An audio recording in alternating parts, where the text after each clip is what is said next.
Good evening, everybody. So, in spite of we understanding about the harms of, in spite of we understanding the harms of conventional ventilation and the usefulness of non-invasive ventilation, I think all the NICUs have ventilators. We cannot go away with the fact that invasive ventilation is a part and parcel of NICU care. And to learn about this, and we would want to have as minimal ventilator-induced lung injury as possible. So to learn about all these things, about how to optimize the ventilation and how to define the lung protective strategies, we have an excellent talk today by Dr. KESZLER. He is from Czech Republic and he has graduated. Can I have his introduction? He has done he's graduated from McGill University, Montreal.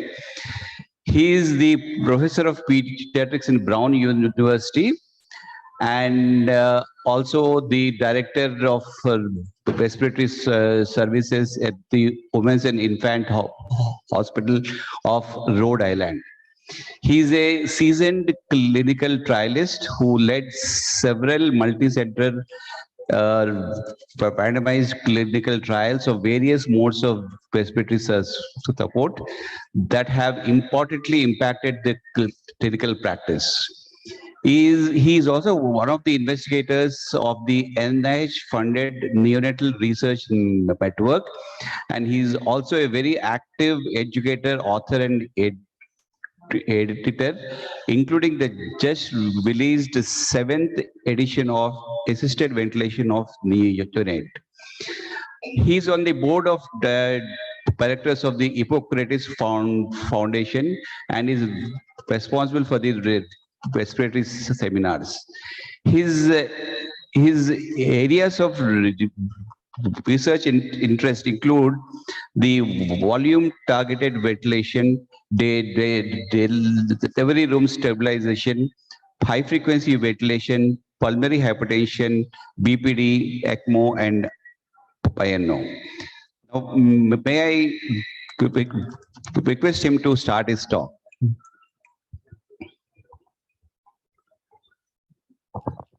So thank you very much for that kind introduction. It's my pleasure to share with you in a very short period of time some key concepts about how to avoid lung injury as best as we can. And as you heard, we can't always do that, but we try. So let's see if we can, I'm assuming everybody can see my slides, okay? Yeah. Yes, very good.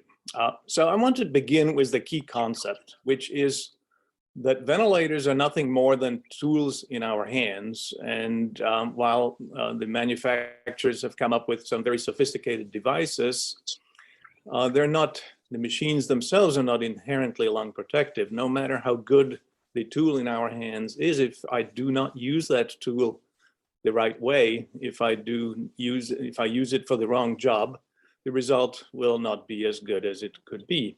So we need to understand what we're trying to achieve. We need to understand the pathophysiology, and we need to focus on our individual patient because they're not all the same. So the other concept that's important is that BPD, the ultimate pulmonary outcome, is affected by a whole host of factors. Pathogenesis is very multifactorial. And of course, injury to the lungs may begin already in utero with inflammatory problems related to chorium neonitis. Growth restriction and oligohydramnios cause the lung to be hypoplastic at the moment of birth and more susceptible to injury. Preterm delivery and the initiation of air breathing are critical time where lung injury can occur very rapidly. And as I said, there are all these other factors that play a role. We don't have time to cover all of them, but the key message here is that prevention of lung injury really has to be a package deal. It has to be a bundle of interventions to try to minimize the bad outcomes. So our preterm infants are at a disadvantage at the moment of birth because of all these factors listed at the top of this slide. Preterm infants have excessively compliant chest wall, which lacks the rigidity to expand the lungs and keep them expanded. They have limited muscle strength and endurance. They often are born by cesarean in the absence of labor, so they have more fluid in their lungs to begin with. And they often have some respiratory depression. So they have a limited ability to establish and maintain functional residual capacity. And so we must do something to help them achieve that important goal so they can effectively exchange gas. But it turns out that it is very easy to injure the lungs in the early moments after birth. These are some very old data from an animal experiment where animals were exposed or not exposed to 6 rather large tidal volume inflations after being given surfactant. And you can see that in the control animals that did not receive the injurious ventilation, there was a nice improvement in compliance, as you would expect. But the animals were large tidal volumes caused capillary leak and acute edema. The surfactant effect was essentially eliminated. So it is, again, very easy to incur damage in the first minutes of life, and that's why we talk about the golden first hour, among other reasons.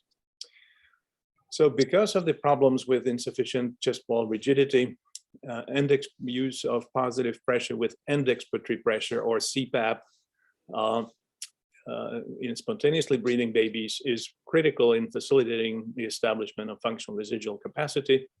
These are studies done a number of years ago with phase contrast radiography, where air is white. And you can see that these animals that were ventilated without PEEP, there was really no FRC. There was no aeration of the lungs at end exhalation, and very little and rather uneven aeration after 20 positive pressure inflations, even at peak inspiration. Whereas with some reasonable level of PEEP, and 5 is probably not enough for most babies, there was a reasonable amount of air within the lungs at the end of exhalation, and the lungs were nicely aerated, evenly distributed after 20 inflations. So PEEP, if you're using positive pressure ventilation, or CPAP in babies breathing spontaneously, is critical to establish adequate lung inflation, which I will talk about later, is critical in avoiding lung injury.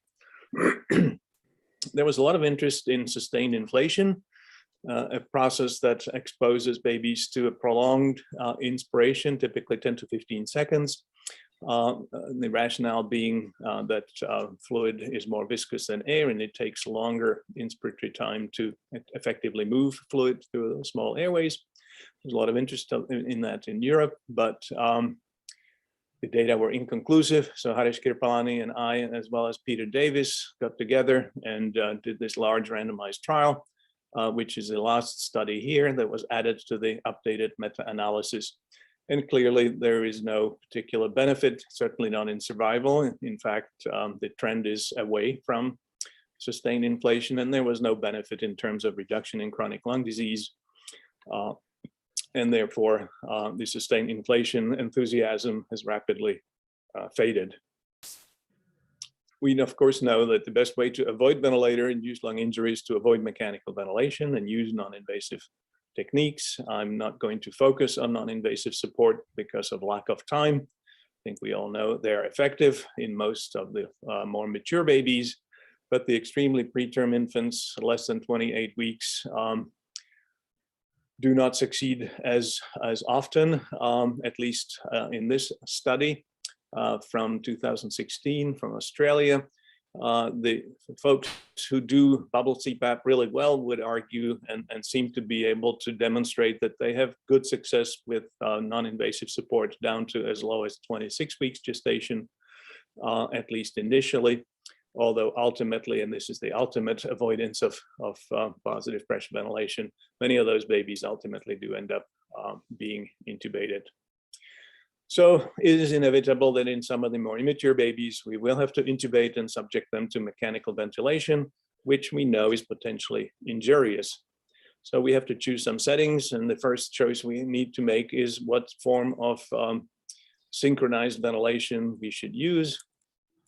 And we need to keep in mind that with synchronized ventilation, the tidal volume that results is the sum of the positive pressure from the ventilator, shown in green here, and the negative inspiratory effort of the infant, which is not seen on the ventilator waveform interface.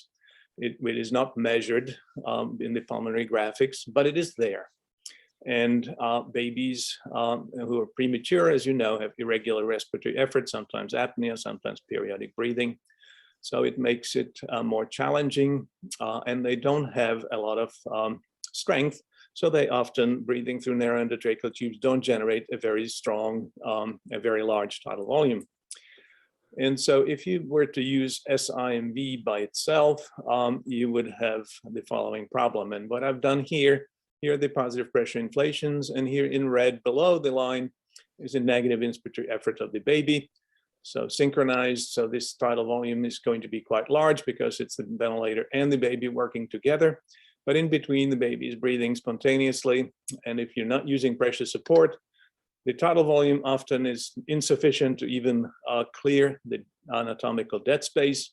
And this is essentially rebreathing dead space, does not contribute very much to minute ventilation. So this is probably not the way to ventilate babies. Personally, I favor assist control of pressure support as a primary mode. But if you were to use SIMV, you would at least want to use it with some pressure support. And this is shown here. Again, very much the same breathing pattern of the infant, but now we have added, apologies, this is jumping on me. Now we have added some positive pressure support, so that the tidal volumes become more adequate and easily clear dead space. So it's important to recognize that breathing through a narrow endotracheal tube really handicaps our extremely small infants. And because without adequate pressure support, there are only a relatively small number of positive pressure inflations, the tidal volume with SIMV ends up being larger and more injurious than with assist control, and that's been pretty well documented. How much pressure support to use? Well, the point is to get adequate tidal volume, so it should be titrated. It shouldn't always be 6, as some people do.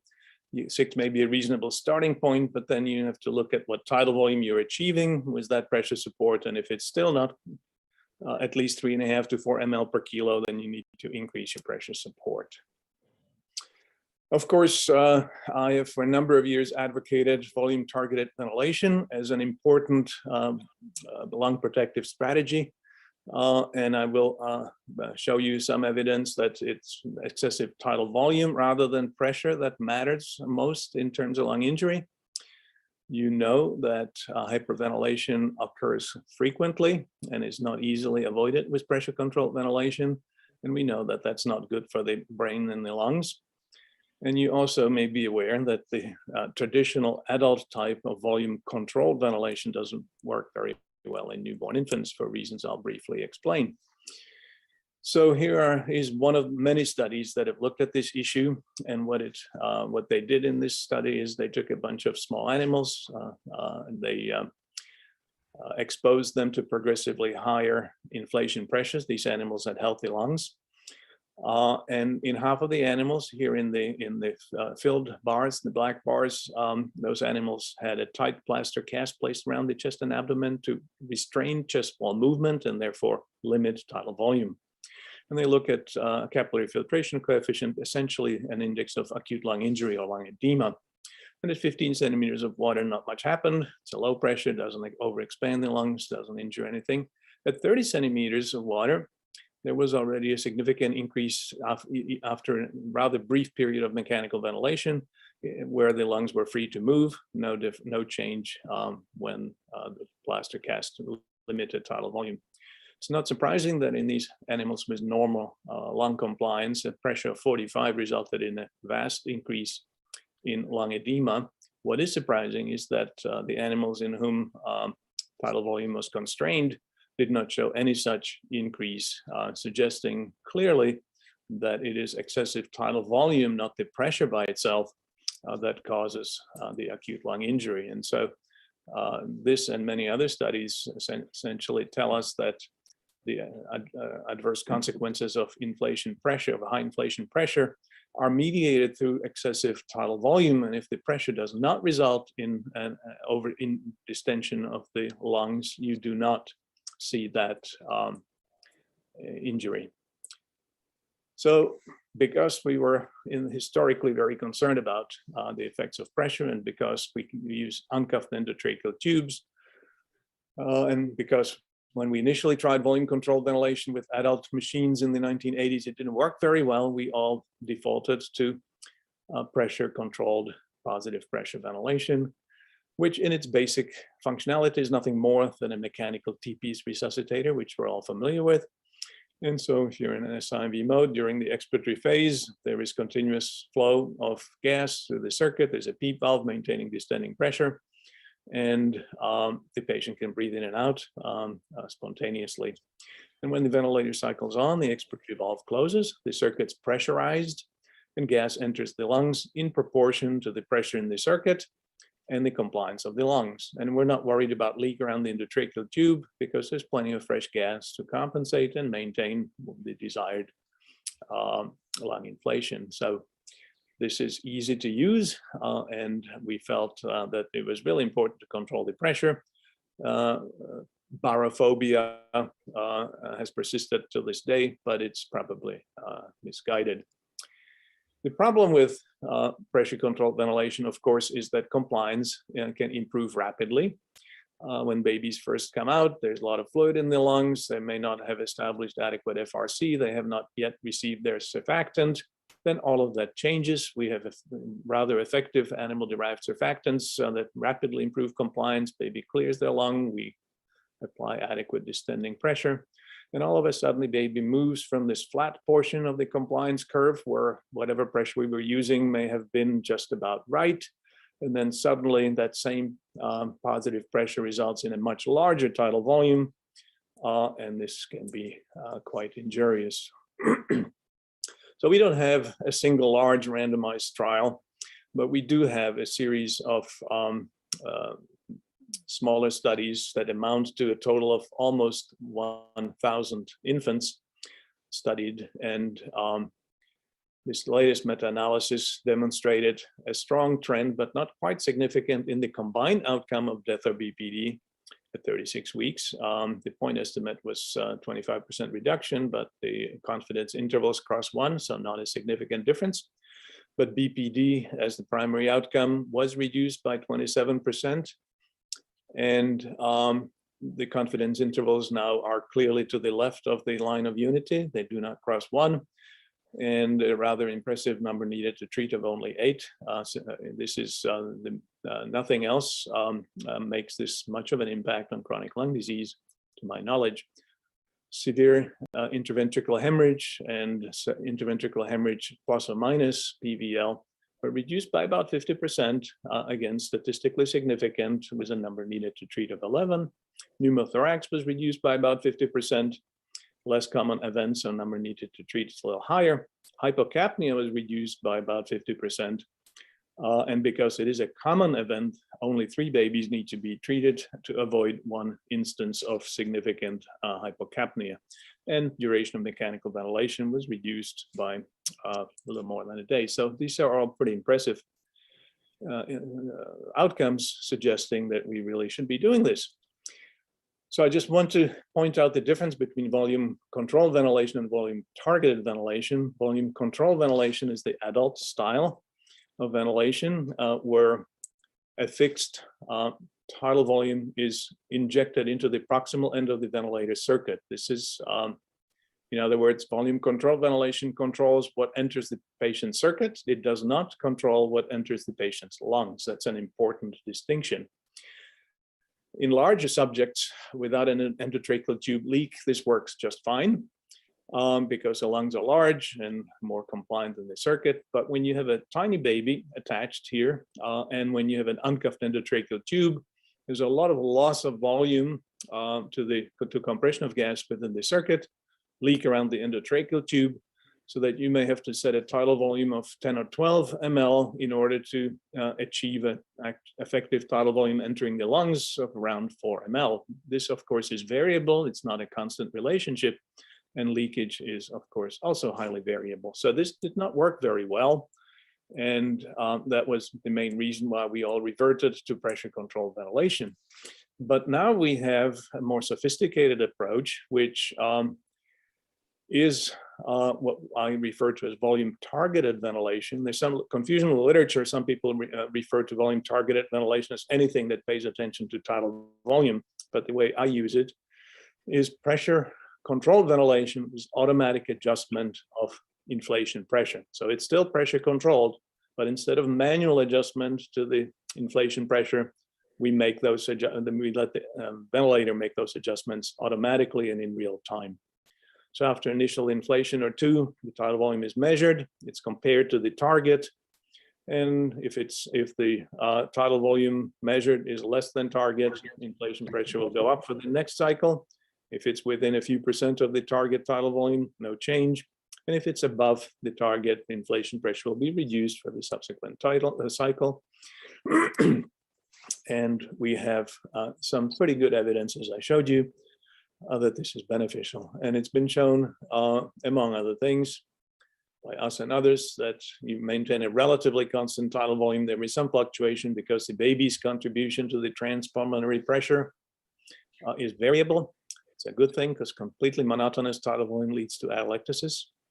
But the most important thing is prevention of overdistension, of volutrauma and hypocapnia when we do the things we do to help the baby improve their lung compliance, which can happen very soon, very rapidly soon after birth or after initiation of mechanical ventilation and administration of surfactant. Equally important is the fact that the ventilator lowers or adjusts inflation pressure in real time. It doesn't wait for the next blood gas. It doesn't wait for morning rounds. It doesn't worry that the professor will chastise it for making the wrong decision. It does what it's programmed to do and leads to more rapid weaning from mechanical ventilation. And finally, it also compensates for the highly variable respiratory drive of any mature infant who has a lot of periodic breathing and brief periods of apnea. And volume-targeted ventilation will make that adjustment in real time. So that's one half of the equation. But the other important element of volume lung protective support is to make sure that that tidal volume, which we so carefully control, is evenly distributed into a well-aerated open lung. And that may be a confusing statement, so let me clarify. We think of RDS as a homogeneous disease, and on a plain chest X-ray, it looks rather homogeneous. But that's because a three-dimensional structure is being compressed into 2 dimensions. And if you cut the lungs crosswise with a CT scan or MRI, or these days with electrical impedance tomography, you will see that much of the atelectasis is concentrated posteriorly in the dependent portion of the lung, and the aerated lung is in the non-dependent portion of the lung. And when you ventilate a lung that looks like this, you of course will have a relatively high oxygen requirement due to ventilation perfusion matching, and that's in itself is toxic. But there's a complex process of atelectrauma going on with surfactant inactivation, increased surfactant turnover in the allectatic portion of the lung, with shear forces causing acute mechanical injury at the boundary, with portions of the lung that are expanding within each inflation and collapsing at end exhalation, which we know is very injurious. And finally, we have the aerated portion of the lung, which it turns out receives the bulk of each tidal volume. Why? It is because, as you recall, Laplace's law tells us that the pressure needed to distend a balloon or alveolus is inversely proportional to the radius. So the critical opening pressure of these collapsed alveoli is higher than the pressure needed to overexpand the already aerated larger air sacs. And consequently, this relatively healthy, non-dependent portion of the lung is where most of the lung injury will occur, with volutrauma regionally focused over here. And we actually have experimental evidence to tell us that this is in fact true. This is, again, not new data. Here, the investigators lavaged some animals and used what they described as non-injurious ventilation, which was an open lung strategy. So they avoided that problem. And injurious ventilation was where they did not recruit the lung adequately. So the situation that I just described, and what they saw looking at hyaline membrane score and histologic measures of lung injury, the non-dependent region of the lung is where most of the lung injury was. Again, here as well. When you look at biochemical markers of lung injury, cytokines, etc., again, most of the injury was in the non-dependent regions of the lung. So this is a real phenomenon, and we need to do something to correct the problem. If we're starting over here with poorly aerated lungs, on the pressure volume loop or relationship, we're here on the inspiratory limb. The aeration is poor, compliance is poor, indicated by the relatively flat slope of this compliance curve, and of course, high oxygen requirement. And the trick is to increase our mean airway pressure. With oscillatory ventilation, it's easy to do by directly increasing mean airway pressure. With conventional ventilation, it's essentially occurring by increasing end expiratory pressure along with some increase in PIP. Inflation pressure does need to reach the critical opening pressure, at least briefly, and then end expiratory pressure maintains it. And the idea is to move up to full lung inflation, and there will be some overexpansion of the lung when we reach this full open lung. And now we are in a situation where, having inflated the lung, it becomes more compliant. Recall again Laplace's law. So these alveoli now need less pressure than they did when they were collapsed. And the idea is to reduce the distending pressure and find the sweet spot just above the de-recruitment point over here. And now we have a relatively nicely inflated lung. We can now actually see this in real time with electrical impedance tomography, which is still a research tool, not readily available at the bedside for most of us. But you can really see that this phenomenon is occurring. And this hysteresis of the pressure volume relationship is very key. And we like to ventilate on the expiratory limb of the pressure volume relationship over here. So alveolar stability is a real issue. The collapse and re-expansion of alveoli is very injurious. The healthy lung does not have such a problem. The alveoli are stable. When the lung is injured and surfactant deficient, the problem is alveoli collapse. One way to avoid that is high frequency ventilation. Oscillatory ventilation avoids spending any amount of time at the end expiratory pressure, and it's been shown to maintain alveolar stability, as seen here. But it turns out that you don't need to, that it's not, the benefit is not limited to oscillatory ventilation. The benefit can also be achieved by using adequate end expiratory pressure. So PEEP is very much protective. PEEP, adequate PEEP, with adequate lung recruitment maintains lung volume and avoids that atelectrauma we talked about. Here is a very old study that shows that when ventilating, even for a relatively brief period of a couple of hours with no PEEP, this is just looking at pressure volume loops after period of ventilation. This loop is clearly abnormal. 4 centimeters of PEEP may be not quite as bad, but still bad. With sufficiently high PEEP, in this case, they define it as being above the lower inflection point. Clearly, PEEP was protective. And there's many other examples of that that I don't have time to show you that. And here is evidence that lung protective ventilation is possible even with conventional ventilation. So here is a group of animals ventilated after being lavaged with warm saline to remove surfactant, ventilated conventionally with large tidal volume and low end expiratory pressure, very high lung injury score. with oscillatory ventilation using the open lung strategy, a great reduction in that acute lung injury score.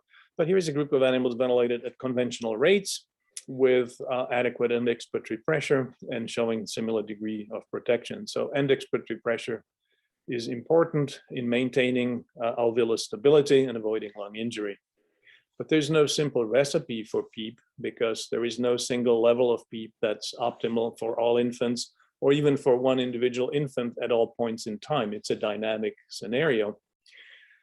The idea is to, of course, is to titrate PEEP to optimize lung volume. We do not paralyze our babies, so they breathe and they take spontaneous large recruiting size on their own. So for most babies who are awake and breathing, PEEP is what's needed to facilitate lung volume recruitment. And because we don't all have access to EIT, we use oxygen requirement as a proxy for ventilation perfusion matching, which is, of course, a proxy for optimal lung inflation. So the idea, if you have acute RDS, we titrate the PEEP up until the FiO2 comes down, typically down to less than 30%. Once the FiO2 is down, we need to again recognize that the lung now has become more compliant. If we have just given surfactant, the lung becomes more compliant. So it's equally important to come down on the PEEP once the lung becomes well recruited, because excessive PEEP can be damaging, but not enough PEEP is equally harmful. So we need to be vigilant and maintain the appropriate level of PEEP for an individual patient at any given point in time to be truly lung protective. Of course, the exception to the sort of usual levels of end expiratory pressure, which range from 4 to maybe 8, sometimes a little bit higher. Older infants with BPD need much higher end expiratory pressure for different reasons we don't have time to go into. And so let's briefly talk about how we should initiate mechanical ventilation. So you have read all the books, you have listened to all the lectures, so you understand that you need to tailor your strategy based on the pathophysiology of your patient. You choose the settings you believe are correct for your patient. And typically for many people, this is the end of it, and then they get a blood gas, forgetting this really important step, which is to evaluate the patient's clinical response, because they're not all the same, and all the target tidal volumes described in the literature, they have a standard deviation around them. One size does not fit all, so we need to look at the patient, and then blood gas only confirms what the baby was telling us, and that the adjustments we made in response to the baby's clues are appropriate. And so what are those? So babies can tell us a lot if we understand their language. So if, for example, initiated mechanical ventilation, maybe you just gave some surfactant, and the baby who is breathing actively stops breathing after 10 or 15 minutes. That probably suggests that we have taken away their respiratory drive, and we need to make an adjustment to the target tidal volume, or if you're on a different modality, perhaps the rate.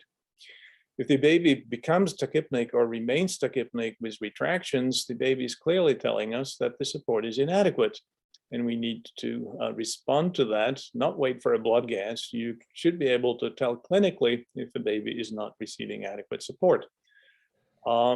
If the baby's oxygen requirement is rising, we probably have a problem with insufficient mean airway pressure and diffuse microatelectasis, so we need to adjust the PEEP. And my favorite, babies fighting the ventilator. And some people say, oh, the blood gas is bad because the baby is fighting the ventilator, so let's paralyze him or give him some morphine.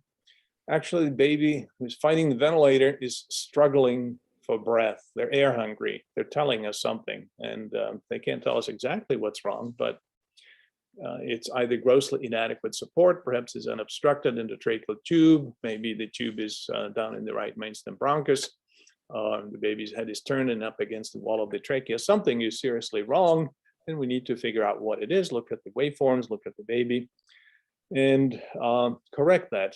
Drugs only mask the baby's response to inadequate support. They don't correct the problem. And finally, what about high frequency ventilation? I will go through this quickly. As you know, early studies of high frequency did show benefit over simple, primitive, and intermittent mandatory ventilation with no synchrony and no effort to optimize lung inflation. But high frequency ventilation remained relatively stagnant. We early on grasped the importance of the open lung strategy with high frequency ventilation, but conventional ventilation in the meantime advanced with development of synchronized ventilation, volume targeted ventilation, waveforms. The importance of open lung strategy with conventional ventilation was recognized. And so more recent studies no longer showed clear benefits, and efforts to do individual patient level meta-analyses did not identify any subgroups that clearly show advantages of high frequency ventilation. Yet in very experienced hands, it works well, and there are centers that use high frequency ventilation as the primary mode of support. But the risk of hypocapnia has clearly been an impediment to widespread acceptance, including my own. I don't use high frequency as a primary mode because I'm not always at the bedside. And it's really easy to overventilate because, as you know, tidal volume, the CO2 elimination is related to tidal volume squared. So even small increases in tidal volume can really lead to overventilation. So for that reason, high frequency has remained largely a rescue technique, but this may change because we now have some newer technologies. Everybody's familiar probably with the Sensimetix 3100, which is an antique device introduced in the 1980s. It's noisy. It doesn't do anything but high frequency, and it can't measure anything. The machine doesn't know if there's a cork at the end of the circuit or a patient. So that's a problem. But we do have other devices. This is one of them, but there are other high frequency ventilators that have these capabilities that can generate, that can do both conventional and high frequency. They use a conventional ventilator circuit, a stiff one, but more easily managed. They're quieter and they can measure things. And with the Draeger oscillator and a few others, you can measure, you can maintain, not only measure tidal volume, but you can use volume guarantee, which is really, for me, a game-changing innovation. It's been available in the rest of the world for some time, but it's still not approved by our Food and Drug Administration. Which is rather unfortunate. Volume targeted ventilation with high frequencies, analogous to conventional. Tidal volume is measured, averaged over a few cycles because of the high frequency. It's compared to the target, and the amplitude, the pressure amplitude is adjusted to keep at target tidal volume. Then you, of course, have to set a limit, just like with conventional volume targeted ventilation. And of course, the mean airway pressure is still manually controlled. So in order to hopefully get the FDA to approve the study, we conducted a large multi-center trial a couple of years ago in order to have this device now be able to do high frequency even in the United States. And it was a study that used historical cohort comparison for a variety of reasons. And these were prospectively collected.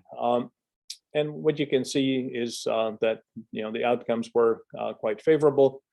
We were not seeking to show that the device was better. It was a non-inferiority trial, but all these important outcomes favored the new device.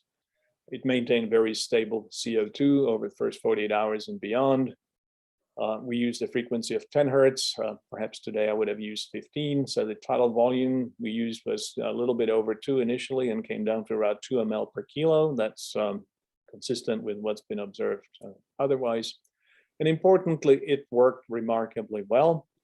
We looked at thousands of cycles, and 93% of the time in the raw data, the measured tidal volume was within 0.1 ml of target.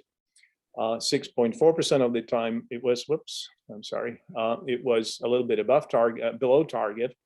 And the reason for that in a significant number was that the clinicians failed to adjust the amplitude limit. So the machine couldn't do what it was trying to do. When we eliminated the user error related tidal volumes, it was the the percentage went up to 96%. So it really works incredibly well. So to summarize, prevention of lung injury begins in the delivery room with careful stabilization, use of CPAP, and avoidance of excessively large tidal inflations. Non-invasive support is the best way to avoid lung injury. Avoiding volutrauma is best done with volume-targeted ventilation, the different kinds, but volume guarantee is the prototype and most widely studied. Ensuring optimal lung inflation, the open lung concept is critical in reducing lung injury. And again, one size does not fit all. You need to do individualized patient care following important principles. And hopefully better devices are coming to our NICUs, even here in the United States, hopefully. And that's what I have for you. Thank you very much for your attention. This is what you do when your funding runs out. And if you want to read more about it, this is the textbook that describes a lot of this in far more detail than I can in 30 minutes. So that is all I have. And if we have time for a few questions, I'll be happy to field those questions. Thank you very much, Professor Martin. It was quite enlightening about the lung protective strategies in the conventional and the high frequency ventilation. I'd like to ask the audience, how many of you have the ventilators with volume guarantee? Can you raise hands? I think it's quite a bit. So, but there must be so many places where these volume guarantee ventilators are not available. But I think it has been quite nicely shown that there is a lot of evidence that the volume guarantee actually helps in decreasing the incidence of the BPD and many other morbidities. Professor Martin, can you tell us about how do we in the the very room, how do we control the volume? If we have to intubate and ventilate, is there any way where we can, because they say that even 4 to 5 breaths, invasive breaths, which are not controlled can cause a lung injury? Yeah, that's a great question. So we know that the self-inflating bag tends to generate excessive peak pressures and therefore tidal volume. So using the T-piece resuscitator is one way to minimize lung injury. It's also been shown that relying on visual inspection of chest rise is not terribly reliable in terms of achieving or accurately estimating the tidal volume. So there is actually a small company that's been trying to has developed a prototype of volume targeted resuscitator called the Next Step. It is not commercially available yet. It is being studied and seems to be performing as hoped for, because of course we don't typically have the ability to measure tidal volume immediately in the delivery room. There are means of doing that and you certainly can put in a flow sensor in line with your T-piece resuscitator and measure tidal volume and monitor it and make adjustments in your pressure. But this device would do it automatically, and I think that's the next, indeed the next step in the delivery room care, where we can try to avoid that, because compliance changes quite rapidly in the process of initial stabilization. As you know, once you the initial first breaths may require fairly high pressure, and very quickly after that it needs to be reduced. So so that's important. There's a study being, I think, proposed at this point that seeks to demonstrate that immediately after intubation, employing volume targeted ventilation in the delivery room using a standard neonatal ventilator might be beneficial, rather than continuing to use the T-piece during the initial stabilization. So there are some approaches, but they're not easy to do. If this device, the Next Step, becomes commercially available, I think it would be a real game changer in terms of making it a lot easier to avoid the problem. Of course, we have to deal with, initially, most babies are not intubated. The positive pressure is being delivered via face mask and leaks around the face mask. The technique of the resuscitator needs to be meticulous. And again, there's evidence that giving, using a physiologic monitor during resuscitation improves performance by allowing the clinician to recognize quickly that they have inadequate seal and correct that. And so there's a lot going on in the delivery room resuscitation area in terms of research. Our Australian colleagues have done a lot of that work, and there's more to come. That's a whole other lecture. I had only 30 minutes to cover everything, so couldn't get into enough detail. Thank you. Do we have any questions from the audience? Yeah, can I just ask you one more question?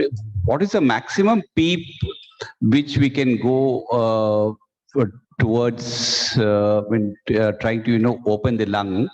And also, can we use an X-ray chest to assess the lung volume and to see where exactly the lung volume is, whether that has actually opened up or not?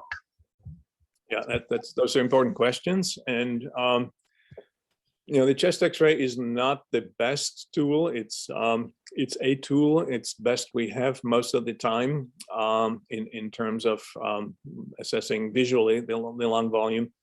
But technique is important. If it's not centered well, if it's centered over the belly button rather than over the chest, the dome of the diaphragm projects differently. So rib counts only take us so far. You need to also look at the lung parenchyma in terms of is it well aerated or not so much. So it's not just diaphragm position, but for most of us, that's the best we have. The electrical impedance tomography is a tool that's hopefully going to become more available in the reasonably near future. As to how high a PEEP, so most of the time you don't need to go extremely high because surfactants work and improve compliance. And again, it depends on the scenario. So if we're talking about initial stabilization of a preterm infant, usually we don't need to go certainly higher than 8. Occasionally, I have gone up as high as 10 on rare occasions. If you give surfactant early, if you give surfactant essentially immediately after intubation, then you will rarely need to do a lot of aggressive lung volume recruitment because the animal-derived surfactants we now have available really improve compliance and aeration pretty quickly. But in some scenarios, babies intubated in the delivery suite and then moved to the NICU, and the surfactants only administered maybe 20 minutes later, 30 minutes later, which is probably still reasonable. But in the meantime, then you probably do need to use a higher level of end expiratory pressure. There is a study currently underway or having just started, the Polar trial that is looking at dynamic PEEP. So having shown that the sustained inflation approach was not the best way, and based on some animal data, David Tingay designed this Polar trial. Several of us here were also involved with that. And the concept is to titrate the PEEP upward during the initial stabilization. So not necessarily intubated, but rather CPAP approach. And so the control arm is going to be static PEEP of whatever people choose to use, 5 or 6 as a starting point. And the intervention arm is going to look at escalating the PEEP stepwise until oxygenation improves. And so in that scenario, you might easily go up to 8 or even 10 centimeters. Again, briefly, the key is not to, I think where we fall down and where we, many people have had some bad experiences, and some studies show potential harms of high end expiratory pressure, is because it remains high, okay? And again, once the lungs are recruited, once the alveolar diameter increases, what PEEP was necessary to open them up becomes excessive. So it's easy to show bad effects of high PEEP if you don't back off once the higher PEEP achieved its intended goal, which is to open up the alveoli. Right? So you may briefly need to go up to 8 or 10, but then quickly back off once oxygenation improves and lung aeration improves. That's the key. So is that the way we bring the ventilation towards the expiratory part of the hysteresis? So you have shown that we have to, for optimal ventilation, it is good to ventilate in the expiratory curve of the PV loop. So we should first increase the PEEP and then gradually come down based on the oxygenation. Exactly. So the Dutch investigators did a nice study a few years ago using oscillatory ventilation, where they demonstrated this stepwise increase with the oscillator directly mean airway pressure.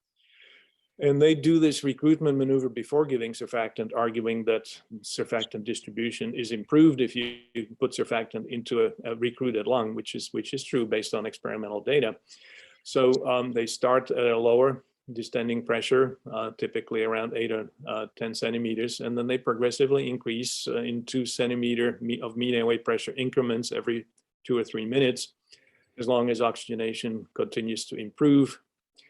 When they are able to wean the FiO2 down to less than 25% in their case, most of us are happy with less than 30%.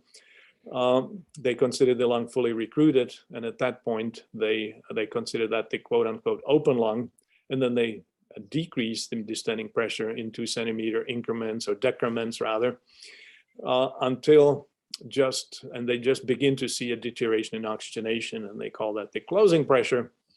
And ultimately they go back up 2 centimeters, and they're happy that that is the appropriate distending pressure at that time. Now, it takes some period of time to achieve that, and then they give the surfactant. So most of us don't do it this way. Most of us give the surfactant right away. So,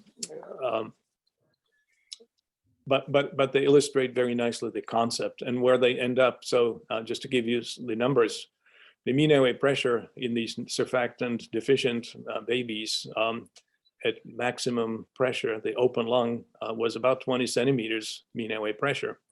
And then the closing, the pressure was about 10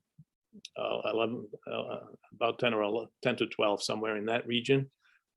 So much lower, right? You end up at a much lower pressure than you initially went up to, illustrating the concept that once the lungs open, it requires much less pressure to maintain the lung volume. And that's where you're sliding down the expiratory limb, finding the spot just above the closing pressure. Thank you very much. And finally, one last question. Do you use ultrasound to help in the lung recruitment? What's your opinion about it? So lung ultrasound is really something that's coming along and becoming more widely accepted.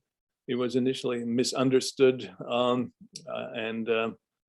many people were like, ultrasound of the lung, air doesn't conduct ultrasound, what are you talking about? But now I think we have pretty strong evidence that it can be useful.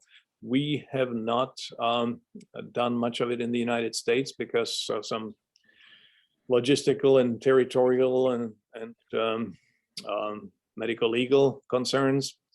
But from what I understand, and so Daniel De Luca and Francisco Raimondi have done a lot of work in that area, and it seems to be a useful tool, but I don't have personal experience with it. But I think we will be, many of us will start using it in the near future to help understand this state of inflation, state of aeration of the lung.